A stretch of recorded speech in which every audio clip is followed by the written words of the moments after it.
সবার একটাই কথা, রাবে আপু আপনারা বাচ্চা নিচ্ছেন না কেন? দুইটা মানুষ সারাদিন এভাবে ঘুরে বেড়ান, বাচ্চা কাচ্চা নেন না। আসেন এই গাদলা দিনে রান্না করতে করতে বলি বাচ্চা হয় না নাকি বাচ্চা নিয়ে। হ্যালো এভরিওয়ান, কেমন আছেন আপনারা সবাই? বাহিরে প্রচন্ড বৃষ্টি হচ্ছে, ভাবলাম যে এই বৃষ্টির দিনে গরম ভাতের সাথে আলু দিয়ে ভুড়ি ভাজি করি, খেতে খুবই ভালো লাগবে। যদিও আজকাল রান্না করতে আমার খুবই কষ্ট হচ্ছে, কারণ আমি অসুস্থ। যে রান্নাটা শর্টকাটে করা যাচ্ছে আমি সেই রান্নাগুলোই করছি। ইদানিং আমি সোশ্যাল মিডিয়ার যে প্ল্যাটফর্মে ভিডিও ছাড়ছি, একটাই কমেন্ট, আপু বাচ্চা নিচ্ছেন না কেন। যখন বিয়ে হয়েছিল না তখন একটাই কমেন্ট ছিল, আপু বিয়ে হচ্ছে না কেন, ছেলেরা মনে হয় আপনাকে পছন্দ করে না, বয়স হয়ে যাচ্ছে, আর কবে বিয়ে করবেন, 2 দিন পরে তো মরেই যাবেন। যাই হোক, ফাইনালি আল্লাহ যেদিন চেয়েছে সেদিন আমার বিয়ে ঠিকই হয়েছে। এখন কিছু মানুষের সমস্যা হচ্ছে বাচ্চা হচ্ছে না কেন। এটাও নিশ্চয়ই আল্লাহর হাতে, আল্লাহ যেদিন চাবে, আল্লাহ যেদিন আমাকে দিবে সেদিন অবশ্যই হবে। আর এসব নিয়ে আমার কোনো প্রবলেম নেই। জন্ম, মৃত্যু, বিয়ে, বাচ্চা কাচ্চা এগুলোর প্রতি আমাদের কি কোনো হাত আছে বলেন? আল্লাহ যেদিন আমার উপর দয়া হবেন সেদিন ঠিকই বাচ্চা কাচ্চা দিয়ে দিবে। মানুষকে না এসব নিয়ে কখনো প্রশ্ন করবেন না, আপনার বিয়ে হচ্ছে না কেন, বাচ্চা হচ্ছে না কেন। এমনও হতে পারে আসলে কিছু মানুষের প্রবলেম থাকে, যে প্রবলেমের জন্য বিয়ে হচ্ছে না, বাচ্চা কাচ্চা হচ্ছে না। একটা মানুষের যখন বিয়ে হয় না আর বিয়ের পরে যদি বাচ্চা কাচ্চা না, কত মানুষের কথা শুনতে হয়, ফ্যামিলি, শ্বশুর বাড়ির লোকজন, পাড়া প্রতিবেশী, তারপরে নিজেরও একটা মানসিক প্রেশার থাকে, টেনশন থাকে। এর মধ্যে আপনি যাই যদি কোনো মানুষকে প্রশ্ন করেন আপনার বিয়ে হচ্ছে না কেন, আপনার বাচ্চা হচ্ছে না কেন, এটা কমন সেন্সের অভাব ছাড়া আমি মনে করি কিছুই না। বাকি ভিডিও আপনাদের সাথে শেয়ার করব ছোট্ট একটা স্লিমিং টি এর ভিডিওর পরে। আপনারা অনেকেই বলেন যে আপু আপনি যেমন খুব দ্রুত মোটা হন, আবার খুব দ্রুতই দেখে চিকন হন। আমি অতিরিক্ত খাওয়া দাওয়া করলে ইউনিক কালেকশনের অর্গানিক স্লিমিং টি এইটা খেতে কখনোই ভুলি না। এই স্লিমিং টি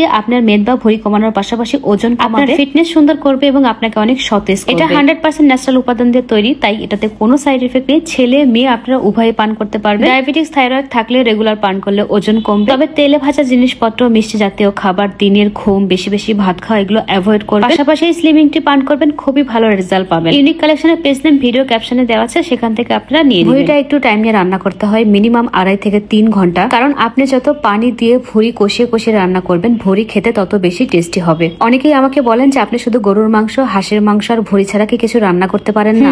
ওয়াফা, আমি রাবেয়া সুন্দরী, এমন কোনো রান্না নাই যে আমি পারি না, খালি সময়ের অভাবে করতে পারি না তাই, বা করলেও তোমাদেরকে দেখাইতে পারি না সেই জন্য। মাছ, মাংস, ভাজি, পুরপুরি, ভর্তা, যাই বলো না কেন সব রান্না করতে, খালি ওই বৈদেশিক খাবার দাবার আমি রান্না করতে পারি না, আমার ইচ্ছাও হয় না, কারণ অনেক কিছু লাগে, ওইসব আমি মনে রাখতে পারি না। প্রথমে 3 বার পানি দিয়ে শুধু ভুঁড়িগুলো মশলার সাথে ভালোভাবে কষিয়ে নিয়েছি, তারপরে দিয়ে দিয়েছি আলু দিয়েও খুব কম জালে কিছুক্ষণ কষিয়ে রান্না করলাম। আমার রান্না করা ভুঁড়ির ফাইনাল লুকটা কিন্তু তোমরা অলরেডি দেখে ফেলেছো, যেমন সফট হয়েছে তেমনও কি সুন্দর যে ঘিরান বের হয়েছে, পুরো বাড়ি একদম ভুঁড়ি রান্নার গন্ধে ভরে গেছে। যাই হোক, আমি কিন্তু খুবই ফাস্ট কাজ করি, এর মধ্যে ফ্রেশ হয়ে রেডি হয়ে গেছে একদম। একটা খাওয়া দাওয়া করে পার্লারের দিকে চলে যাবো। বাসায় যারা আছে তারা আস্তে আস্তে সবাই খেয়ে নিবে, আমি বাসায় বসে থাকতে পারি না, আমার সারাক্ষণ কাজ করতে হয়, কাজ না করলে মনের মধ্যে অশান্তি লাগে। আজকে এ পর্যন্ত, সবাই ভালো থাকবেন, টাটা এন্ড টেক কেয়ার।